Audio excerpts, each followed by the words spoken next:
তারা তাদের নেত্রী পালিয়ে যাওয়ার পরেও যিনি কর্মীদের কোনো চিন্তাও করেননি, অনুসারীদের কোনো চিন্তাও করেননি, দেশবাসীর কোনো চিন্তাও করেননি যে মানুষগুলোকে আমি কোথায় রেখে যাচ্ছি। যিনি তার বোনকে নিয়ে পালিয়ে গেলেন, দেশবাসীর কথা মনে রাখলেন না। বারবার যিনি মায়া কান্না দিয়ে বুঝতে চাইতেন, তিনি দুঃখ বুঝেন। আজকে তার প্রমাণ দিয়ে দিলেন তিনি কতটুকু দুঃখ বুঝেন।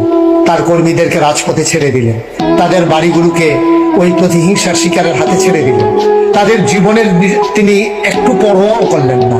তিনি পালিয়ে গেলেন, একবারও ভাবলেন না যে আমি যাদেরকে রেখে যাচ্ছি 15 বছর ধরে, যারা আমাকে ক্ষমতার মসনদে টিকিয়ে রেখেছে, আমাকে গণভবনের এই নরম তুলতুলে বিছানায় বিশ্রাম নেওয়ার, আনন্দ করার সুযোগ করে দিয়েছে, আমি তাদেরকে কোথায় রেখে যাচ্ছি, একবার তিনি চিন্তাও করলেন না।